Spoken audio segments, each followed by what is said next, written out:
Hello दोस्तों, आनंद civil service में आपका स्वागत है। आइए हम घटना चक्र का दूसरा पार्ट मॉडर्न हिस्ट्री स्टार्ट करते हैं। एक सीरीज मेरा अभी साइंस का चल रहा है और ये हम एक दिन में 2 वीडियो अपलोड करेंगे, एक हिस्ट्री का और एक साइंस का, ताकि 72वीं बीपीएससी तक में सारा सब्जेक्ट कंप्लीट हो सके। आइए हम देखते हैं आधुनिक भारतीय इतिहास में यूरोपीय कंपनी का आगमन।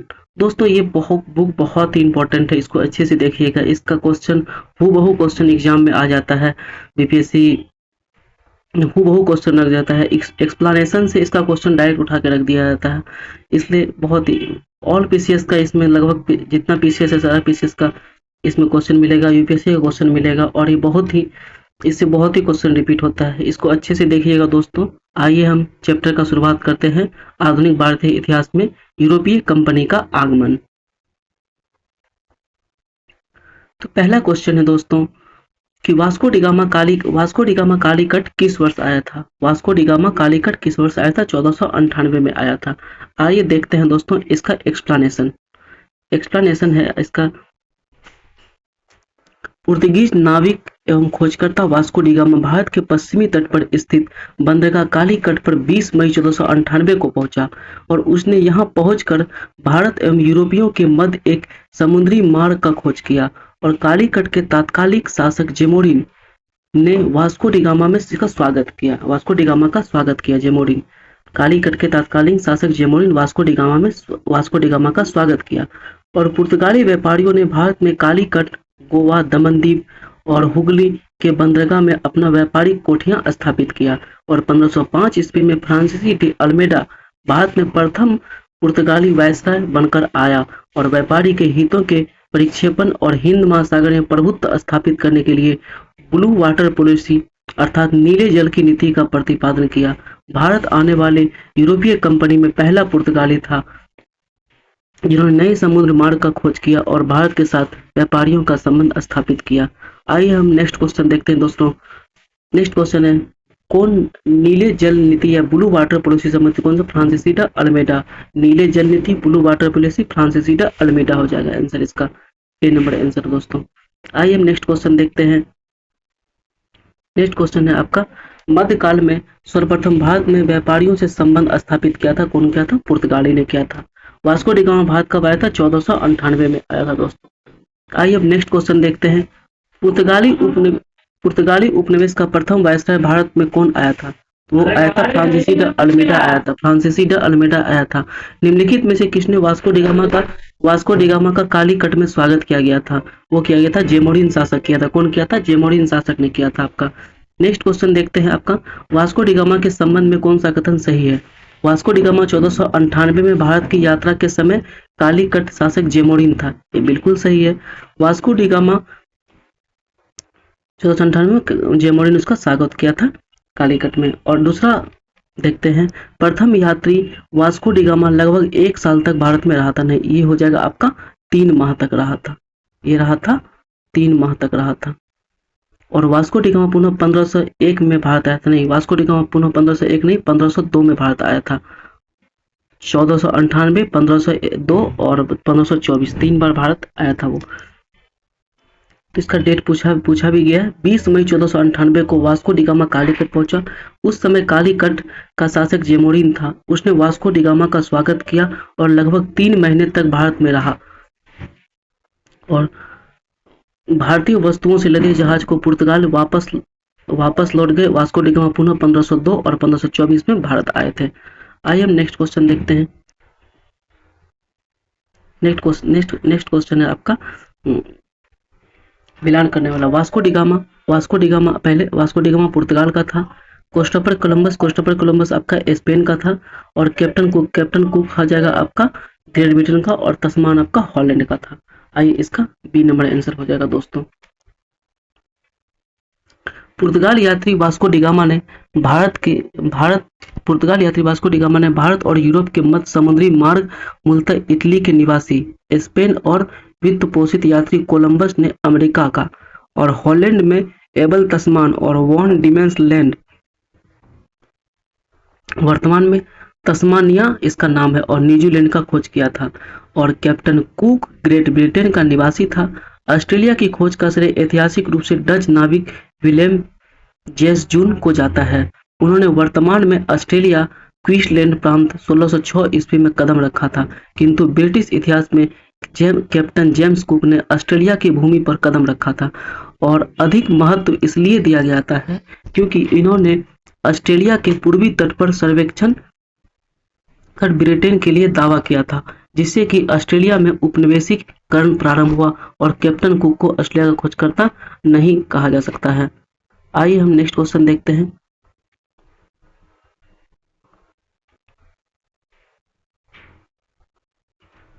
फ्रांसीसी ड अल्बुबर्ग ये क्या किया था? 1510 ईस्वी में गोवा पर अधिपत्य किया था। दोनों डिकोना हो जाएगा। कोच्चिन से गोवा ये हेडक्वार्टर स्थापित किया था। और पेट्रो एल्ब्रेज था, ये 1510 में भारत आगमन हुआ था। फ्रांसीसी ड अल्मेडा ब्लू वाटर पॉलिसी अपनाया था। आइए हम नेक्स्ट क्वेश्चन देखते हैं दोस्तों। इसका आंसर हो जाएगा बी। अल्फांसो डी अल्बुकर्क 1510 ईस्वी में गोवा पर आक्रमण किया और अपना अधिकार कर लिया। नूनो डी कुन्हा 1530 में पुर्तगाली हेडक्वार्टर कोच्चिन से गोवा स्थानांतरित कर लिया और सितंबर 1500 में पेट्रो एल्वेरेज कैब्रेल भारत में आगमन हुआ और 1505 में फ्रांसीसी ड अल्मेडा को भारत का प्रथम पुर्तगाली वायसराय बनाया गया। उसकी नीतियों को ब्लू वाटर पॉलिसी कहा जाता है क्योंकि इसका मुख्य उद्देश्य हिंद महासागर क्षेत्र में प्रभुत्व स्थापित करना था। आइए नेक्स्ट क्वेश्चन हम देखते हैं आपका। क्रिस्टोफर कोलंबस कहाँ का था? आपका इटली का था। और जेम्स कार्टियर फ्रांस का था। और सर फ्रांसिस ड्रेक आपका यूनाइटेड किंगडम का था। और मैगलन आपका पुर्तगाल का था। ए नंबर आंसर हो जाएगा आपका दोस्तों। क्रिस्टोफर कोलंबस इटली का था। आपका इटली का था। जैक्स कार्टियर फ्रांस का था। Sir Francis Drake United kingdom का था और फर्डिनेंड मैगलन आपका पुर्तगाल का था। आइए दोस्तों नेक्स्ट क्वेश्चन देखते हैं। निम्नलिखित में से कौन भारत आने वाला यात्री पुर्तगाली देश का नहीं था? ये पीटर मोड्री ब्रिटिश था। पीटर मोड्री 17वीं शताब्दी में भारत आने वाला ब्रिटिश व्यापारी, लेखक एवं यात्री था। चीनी और चाय का चखने का उल्लेख करने वाला ब्रिटिश नागरिक था और भारत में उसने पटना, आगरा और सूरत में नगरों में यात्रा किया था। बाकी सब पुर्तगाली है और पीटर मोड्री आपका ब्रिटिश था। बारबोसा, डिमोगो पायस और फर्नांडो नूनीज ये सब आपका पुर्तगाली था। आइए नेक्स्ट क्वेश्चन देखते हैं। भारत में पुर्तगाली शक्ति का वास्तविक संस्थापक कौन था? पुर्तगाली शक्ति वास्तविक संस्थापक अल्बुकर्क था। कौन था? अल्बुकर्क था। भारत में पुर्तगाली शक्ति का वास्तविक संस्थापक अल्बुकर्क था और इसने भारत में एक प्रादेशिक शक्ति के रूप में पुर्तगाली राज्य का स्थापना किया था और नवंबर 1510 में बीजापुर के आदिल शाह सुल्तान से गोवा को जीतना अल्बुकर्क की बहाली महत्वपूर्ण उपलब्धि था और गोवा के विजय ने दक्षिण पश्चिम समुद्र तट पर पुर्तगाली नौसैनिक प्रभुत्व मोहर लगा दी और इसके साथ ही भारत में क्षेत्रीय पुर्तगाली राज्य का स्थापना हुआ। अल्बुकर्क ने भारत में पुर्तगाल की संख्या में वृद्धि की, उनको अस्थायी बस्तियां बसाने का उद्देश्य और पुर्तगालियों को भारतीय महिलाओं के साथ विवाह करने के लिए प्रोत्साहित किया।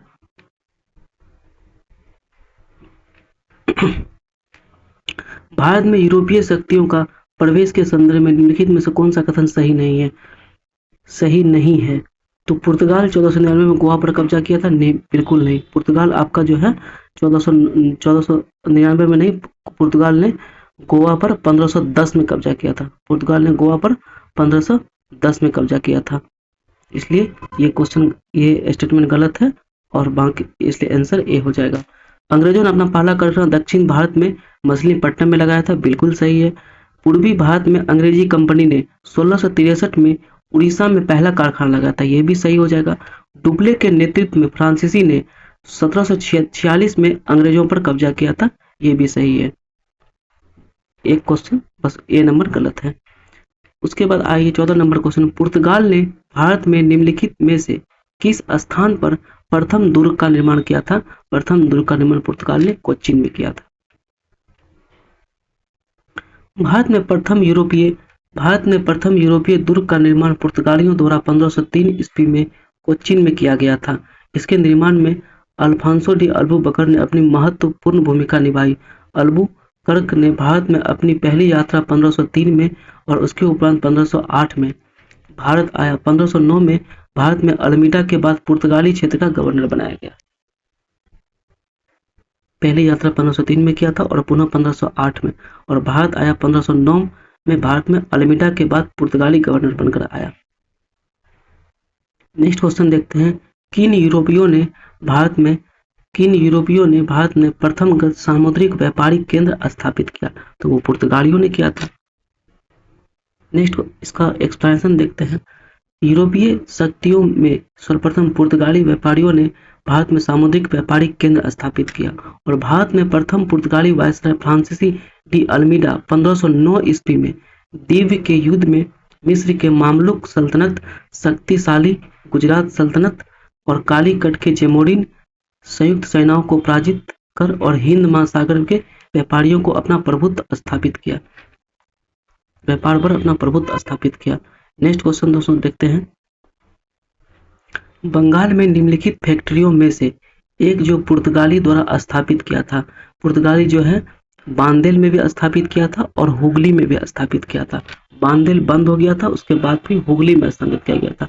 आइए इसका एक्सप्लेनेशन देख लेते हैं। 1579 ईस्वी में मुगल सम्राट अकबर की अनुमति मिलने के उपरांत पुर्तगाली बंगाल के हुगली में अपना कस्बे की नींव रखा तथा उन्होंने हुगली नदी के किनारे अपने किले और गोदाम स्थापित किया, जिससे कि बंगाल में हुगली चुचुरा का कस्बा का एक प्रमुख यूरोपीय व्यापारिक केंद्र के रूप में उभरा। और 1599 ईस्वी में हुगली में पुर्तगाली बसावट अधिक होने पर पुर्तगाल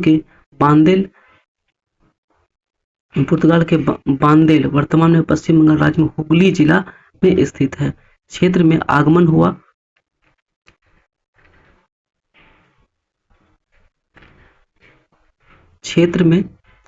हुआ और उन्होंने एक चर्च भी स्थापित किया, जिसे बांदेल का चर्च कहा जाता है और के नाम से भी जाना जाता है। 1535 ईस्वी में बंगाल के शासक गयासुद्दीन मोहम्मद शाह ने पुर्तगाल को बंगाल में शेरशाह सूरी के आक्रमण के विरुद्ध में सहायता देने के बदले चटगांव अपने किले स्थापित करने का वचन दे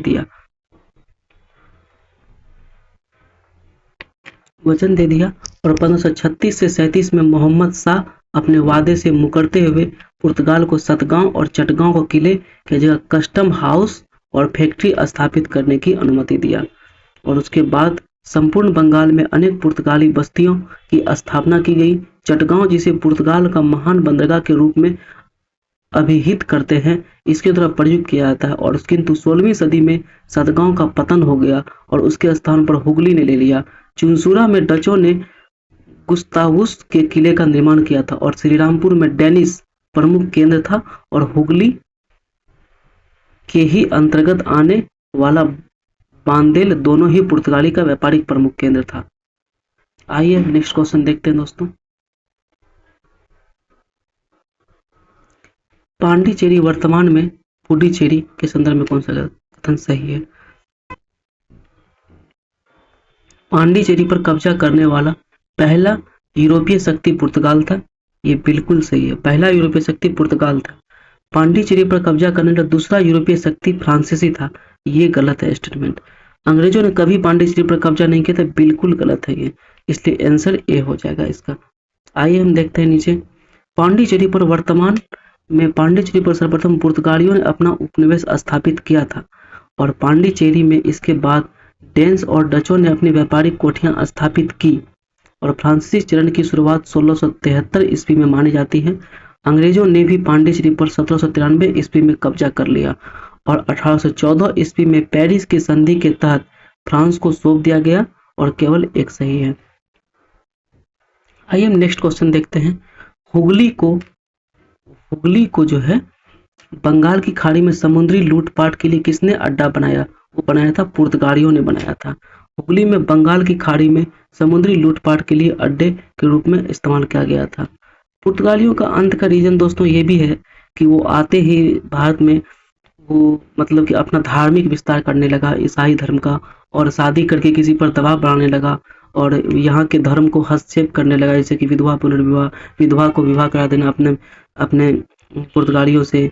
ये सब चीज़ हस्तक्षेप के कारण जो है ना, इसका पुर्तगाल लंबा समय तक नहीं चल पाया था। ये भी सबसे बड़ा रीज़न था।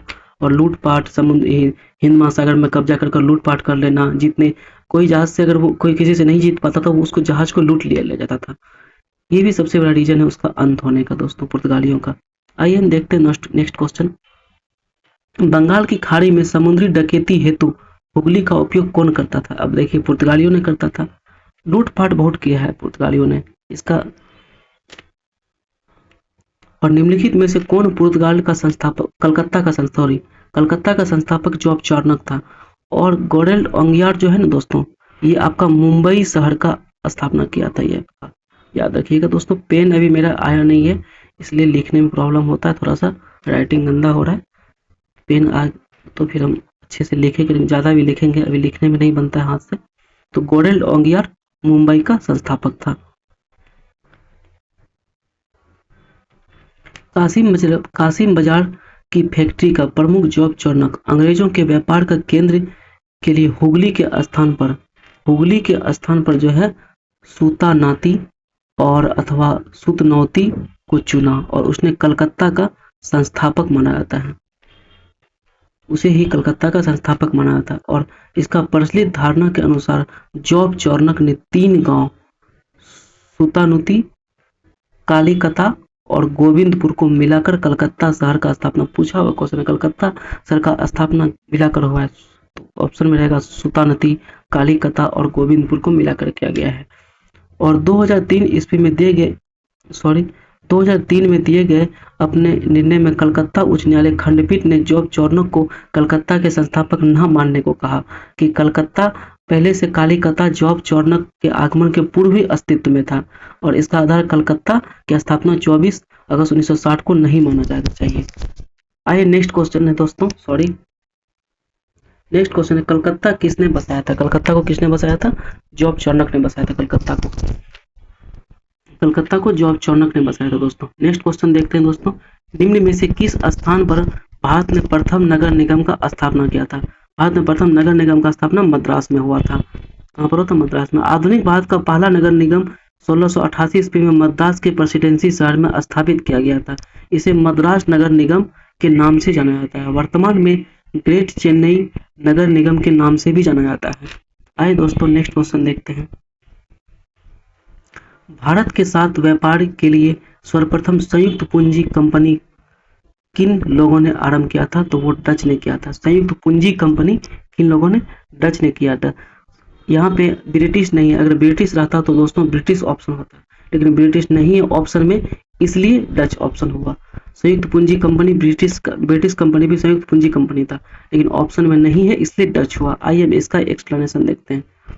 भारत के साथ व्यापार के लिए सर्वप्रथम संयुक्त पूंजी कंपनी 1600 ईस्वी में लंदन में स्थापित अंग्रेजी ईस्ट इंडिया कंपनी, इसका नाम है the governor and company and merchant of London trading and the east India. ये कंपनी का नाम पूछा है दोस्तों कि उसका पूर्व नाम क्या था। और उसके बाद 1602 में डच के हॉलैंड संसद द्वारा प्रस्ताव पारित कर डच ईस्ट इंडिया कंपनी स्थापित है। ब्रिटेन है ना, ब्रिटेन के न होने के कारण विकल्प भी सही हुआ।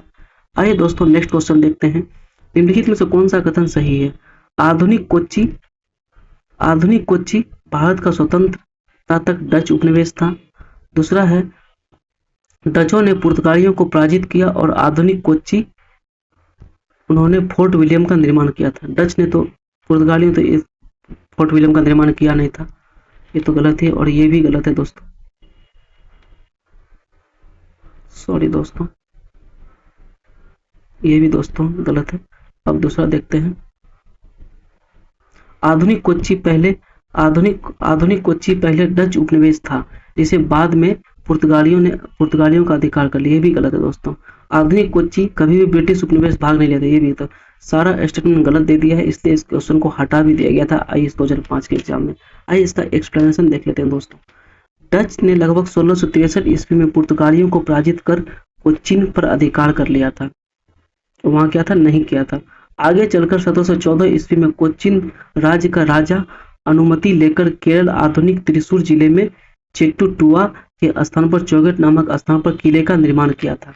चेट्टुटुआ का किला यह फोर्ट विलियम के नाम से जाना जाता है। 1714 ईस्वी में कालीकट के जेमोरिन द्वारा इस किले का अधिकार हो जाने के उपरांत 1799 ईस्वी में डच ने इसे पुनः अधिकार कर लिया था और किले का नाम फोर्ट विलियम रखा। उपयुक्त कथन में से कोई भी कथन सही नहीं है दोस्तों। आइए हम नेक्स्ट क्वेश्चन देखते हैं दोस्तों। भारतीय इतिहास के संदर्भ में निम्नलिखित में से कौन सा कथन सही है? डच ने पूर्वी तटीय क्षेत्रों में गजपति शासक द्वारा प्रदान की गई जमीन पर कंपनी फैक्ट्री गोदाम स्थापित किया गया था। कंपनी फैक्ट्री गोदाम स्थापित किया गया था, ये नहीं है दोस्तों, ये गलत है। और दूसरा देखते हैं, अल्फांसो डी अल्बुकर्क ने बीजापुर के सुल्तान से गोवा को छीना था, ये बिल्कुल सही है। और तीसरा हो जाएगा, अंग्रेजी ईस्ट इंडिया कंपनी ने मद्रास में विजयनगर साम्राज्य का एक प्रतिनिधित्व को पट्टे पर ली गई जमीन के एक प्लॉट पर फैक्ट्री स्थापित की, ये भी सही है। 2 और 3 सही है दोस्तों। आइए हम इसका एक्सप्लेनेशन देखते हैं। डचों ने भारत में अपनी पहली फैक्ट्री पूर्वी तट पर स्थित मुसलिनीपट्टनम में आंध्र प्रदेश में और 17वीं शताब्दी में 1605 में स्थापित किया गया था, जबकि गजपति शासकों ने शासन की 16वीं शताब्दी में ही समाप्त हो गया। और कथन ये गलत है। और 1510 ईस्वी में अल्बुकर्क बीजापुर के सल्तनत से गोवा को छीन लिया, कथन 2 सही है। और अंग्रेज ईस्ट इंडिया कंपनी ने विजयनगर के नायक प्रतिनिधित्व पट्टे पर जमीन लेकर मद्रास में एक फैक्ट्री स्थापित किया, 3 भी कथन सही है। आइए दोस्तों नेक्स्ट क्वेश्चन देखते हैं। भारत में ईस्ट इंडिया कंपनी का सफलता का राज क्या था? भारत में राष्ट्रीय भावना की कमी, कंपनी की सेना को पश्चिमी प्रशिक्षण मिला था और उनके पास आधुनिक हथियार थे, यह भी सही है। और भारत में सैनिकों का राष्ट्रीय भावना का अभाव था, जिसके फलस्वरूप कोई भी उन्हें अच्छा वेतन देता था तो अपने सेवा में लग सकते थे, ये भी सही है दोस्तों। आइए हम नेक्स्ट क्वेश्चन देखते हैं दोस्तों।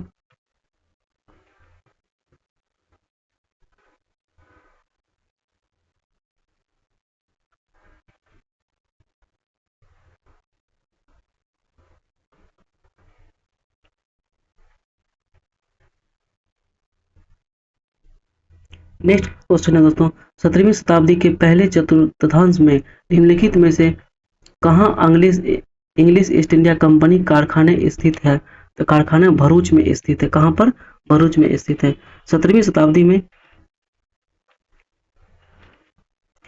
शताब्दी के पहले चतुर्थांश में कुछ ईस्ट इंडिया कंपनी ने सूरत, भरूच और बुरहानपुर, अहमदाबाद, आगरा में कारखाना स्थापित किया था। तो यहाँ क्वेश्चन क्या है? East India company English India Bharuch में, हाँ भरूच में है, बाकी चिक्काकोला और तिरुचिरापल्ली में नहीं है। आइए हम नेक्स्ट क्वेश्चन देखते हैं दोस्तों। निम्नलिखित यूरोपीय व्यापारिक कंपनी में से किसने सूरत में सर्वप्रथम अपना कारखाना स्थापित किया था? तो सूरत में अपना कारखाना अंग्रेजों ने स्थापित किया था और 1613 में किया था।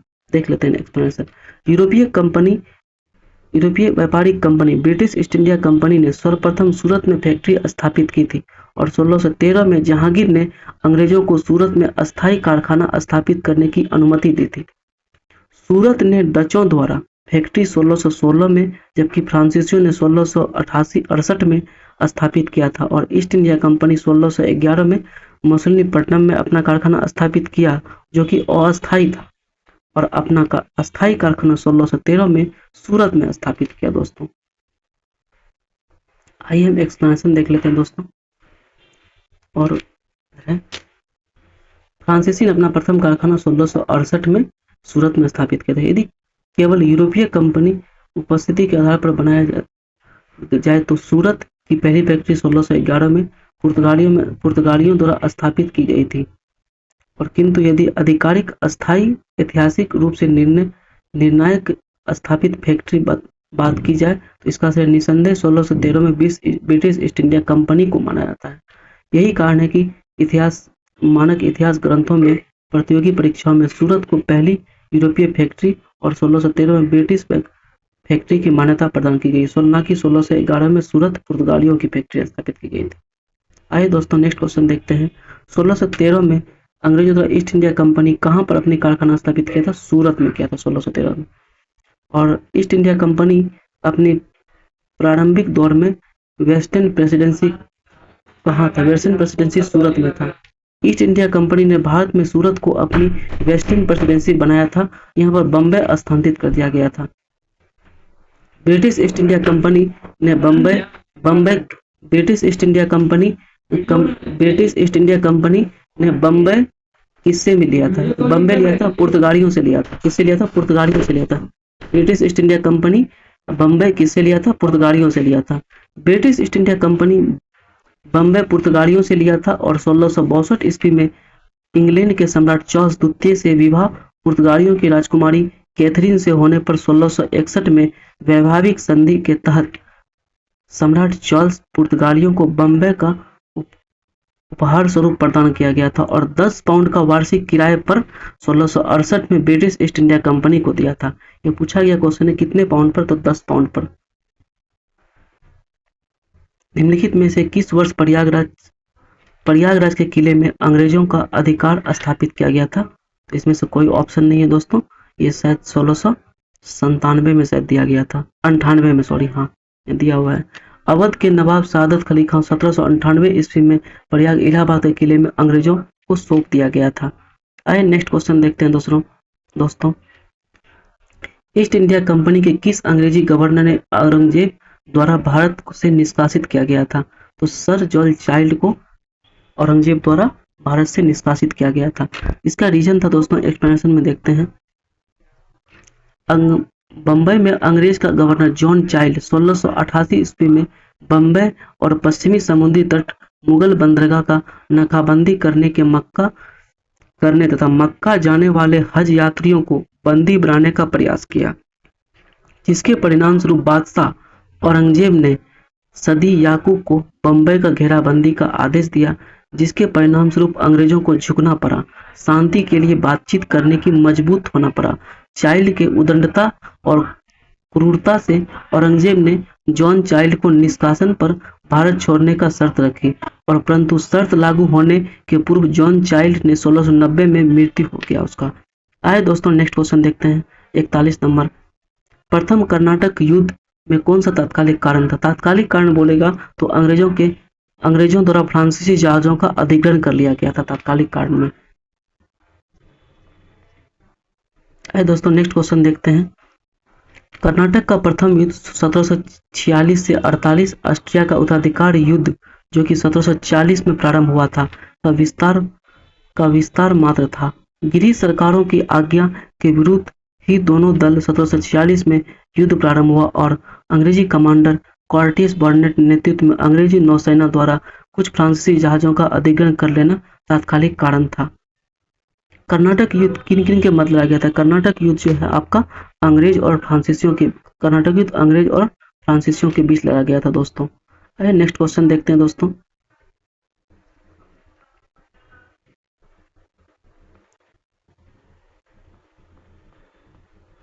प्रथम कर्नाटक युद्ध हो जाएगा आपका एक्सपा-शापिल की संधि के तहत। तृतीय कर्नाटक युद्ध पेरिस की संधि के तहत हुआ था और द्वितीय कर्नाटक युद्ध और निर्णायक युद्ध था और प्रथम मैसूर युद्ध में ब्रिटिश की हार हुई थी। प्रथम कर्नाटक युद्ध एक्सपा-शापिल की संधि, तृतीय कर्नाटक युद्ध पेरिस की संधि और द्वितीय कर्नाटक युद्ध और निर्णायक युद्ध था वो। और प्रथम मैसूर का युद्ध जो है ब्रिटिश की हार हुई थी। इसका आंसर हो जाएगा दोस्तों सी। प्रथम कर्नाटक युद्ध एक्सपा-शापिल की संधि के तहत, तृतीय कर्नाटक युद्ध पेरिस की संधि के तहत, द्वितीय कर्नाटक युद्ध और निर्णायक युद्ध था ये, और प्रथम मैसूर युद्ध ब्रिटिश की हार हुई थी दोस्तों। निम्नलिखित में से कौन सा कथन सही नहीं है? प्रथम कर्नाटक युद्ध 46 से 48 सही है। द्वितीय कर्नाटक युद्ध 50 से 52 नहीं, ये हो जाएगा आपका 49 से 54 हुआ था। 1749 से लेके 54 तक हुआ था, यही गलत है। कर्नाटक का तृतीय युद्ध 58 से 63 और पानीपत का 1761 में हुआ था दोस्तों।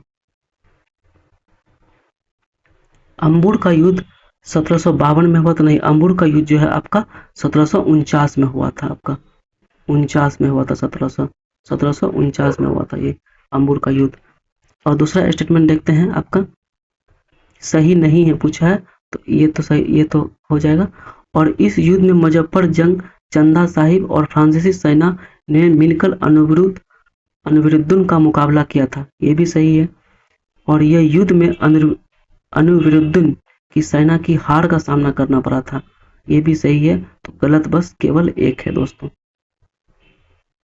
कर्नाटक के उत्तराधिकारी को लेकर विवादों का पृष्ठभूमि 1749 में अंबूर का युद्ध लड़ा गया था, जिससे कि एक तरफ कर्नाटक का नवाब अनवरुद्दीन था, दूसरी तरफ डुप्ले के नियंत्रण वाले फ्रांसीसी सेना चंदा साहिब था।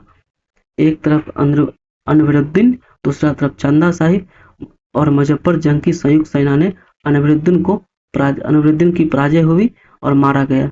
कथन एक सही है, बाकी सही नहीं है, एक बाकी दोनों गलत है। ये 1749 में हुआ था अंबुर का युद्ध। आइए दोस्तों देखते हैं निम्नलिखित में से कौन सा प्रथम यूरोपीय व्यक्ति जिसने कि भू क्षेत्र में अर्जित करने के उद्देश्य से भारतीय राजाओं को झगड़ों में भाग लेने की नीति आरंभ किया था। वो क्या था? डुप्ले दिया था कि आपस में लड़ाओ और फूट डालो, राजकुल शासन का डुप्ले कहा जाता है। डुप्ले ने पहली बार उन हथकंडों का प्रयोग किया जो कि भारत को जीतने और अंग्रेजों को मार्गदर्शक बना। डुप्ले प्रथम यूरोपीय था जिसने कि भू क्षेत्र पर अर्जित करने का उद्देश्य से भारतीय राजाओं को झगड़ों में भाग लेने का नीति आरंभ किया। डुप्ले ही था जिसने कि पहली बार यूरोपीय सेना को भारतीय राज दरबारों में भारतीय व्यय पर नियुक्ति कराया था, जिसने कि यूरोपीय हितों के लिए भारतीय राजनीति में हस्तक्षेप किया और उसके बारे में जीवी मानसिंह लिखा था कि उसकी योजनाएं का प्रभाव उसके जानने के पश्चात भी रहा और यह भूमि उसे अपनी सूझबूझ से जोता और उर्वरा बनाया और वह क्षमता उसने दर्शाई और उसके लौटने पर तुरंत पश्चात उसके प्रतिद्वंदी ने उपयोग कर उसका अत्यधिक लाभ उठाया। आइए दोस्तों नेक्स्ट क्वेश्चन देखते हैं। नेक्स्ट क्वेश्चन है आपका, भारत ने फ्रांसीसियों का अपना सबसे पहला कारखाना निम्न में से स्थान पर कहा? फ्रांसीसियों पहला कारखाना सूरत में स्थापित किया था। फ्रांसीसियों ने पहला कारखाना निम्न में से किस स्थान पर लगाया था? तो सूरत में लगाया था। आइए नेक्स्ट क्वेश्चन देखते हैं दोस्तों।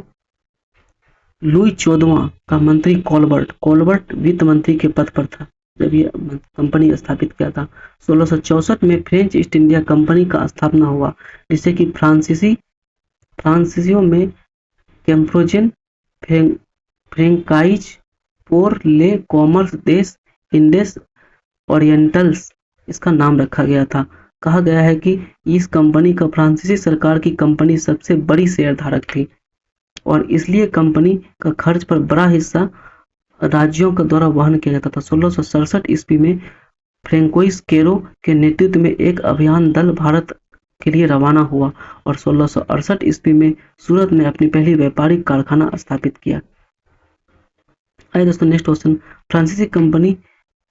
फ्रांसीसी ईस्ट इंडिया कंपनी स्थापित हुआ था किसके? लुई 14वां के शासनकाल में हुआ था। किसके शासनकाल में होता? स्थापित हुआ था।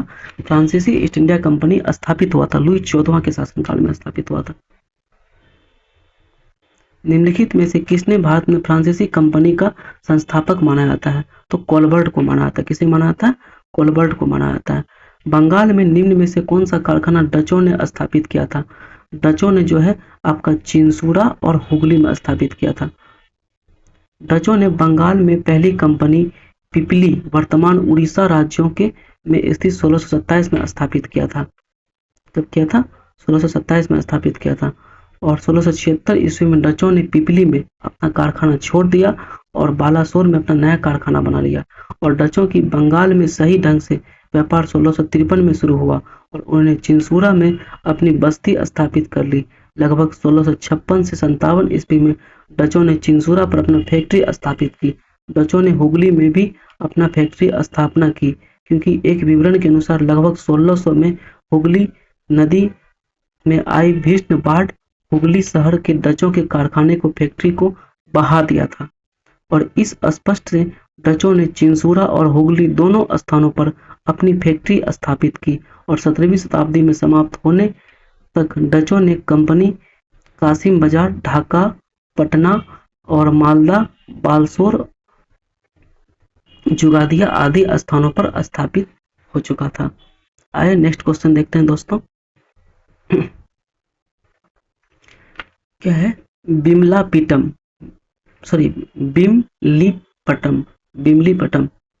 बिमलीपट्टम का स्थापना वर्ष क्या है? ये आपका 1641 में बिमलीपट्टम, ठीक ना। कराईकल का स्थापना होगा 1645 और कोच्चिन का स्थापना 1663, चिंसूरा का स्थापना 1653 में। इसका आंसर बी नंबर हो जाएगा दोस्तों। बिमलीपट्टम 1641, कराईकल 1645, कोच्चिन 1663, चिंसूरा 1653। आइए दोस्तों नेक्स्ट क्वेश्चन देखते हैं। फ्रांसीसी दक्कन में शक्ति आंदोलन स्थापित करने में असफल रहे, क्यों? अंग्रेजों की फौज शक्तिशाली थी। फ्रांसीसी दक्कन में शक्ति आंदोलन स्थापित करने में असफल रहे, क्यों? क्योंकि अंग्रेजों की फौज जो है बहुत शक्तिशाली थी।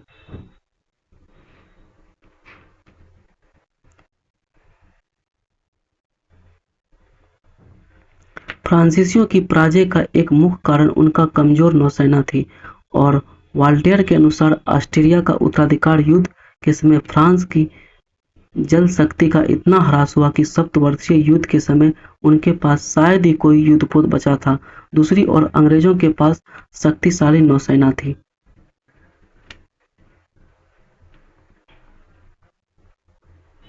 नेक्स्ट क्वेश्चन देखते हैं दोस्तों। निम्न यूरोपीय शक्तियों में से भारतीय व्यापार के समय समय पर प्रवेश किया गया था, मतलब सब उसका क्रम पूछ रहा है। सबसे पहले दोस्तों पुर्तगाली आया था, उसके बाद डच आया था, उसके बाद अंग्रेज आया था, उसके बाद आपका फ्रांसीसी आया था। तो देख लीजिए आपका 4-2-1-3 बी नंबर में है।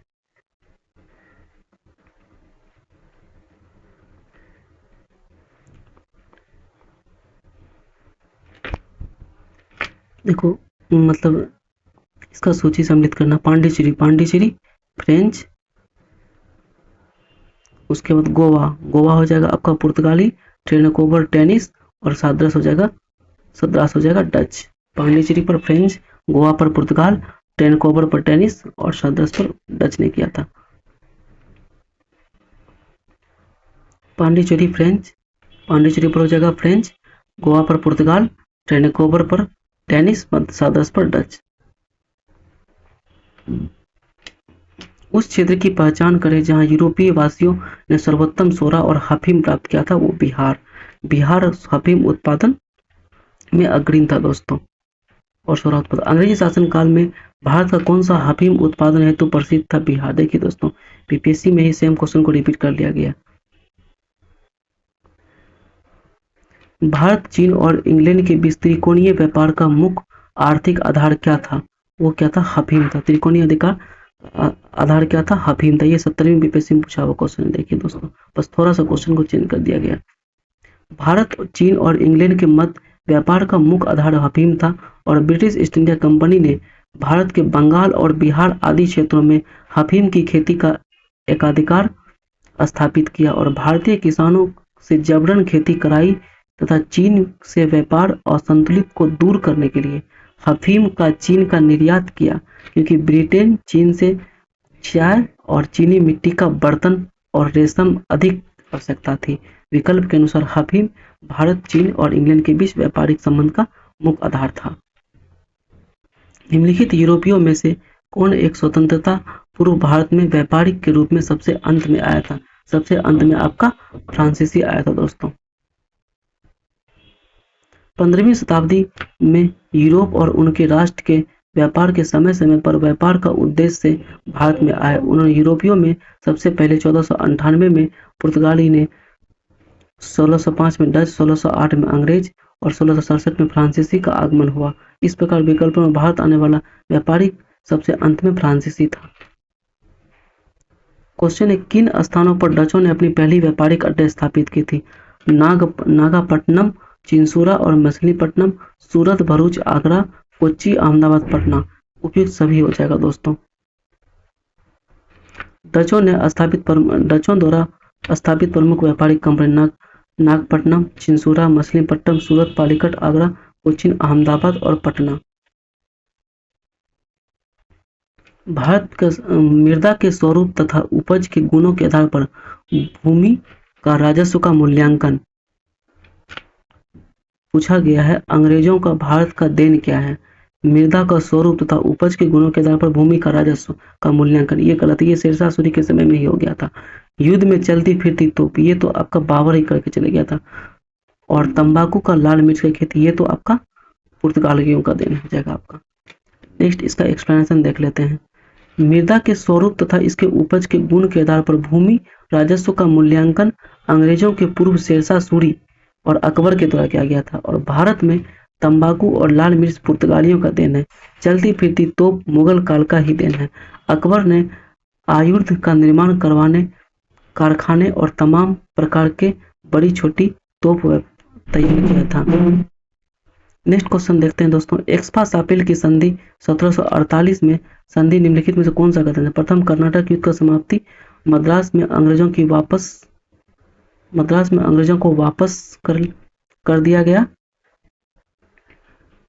दोनों कथन सही है दोस्तों। एक्सपा सापिल की संधि के तहत जो है, एक्सपा सापिल की संधि के तहत प्रथम कर्नाटक युद्ध का समाप्ति हुआ और मद्रास अंग्रेजों को वापस दे दिया गया।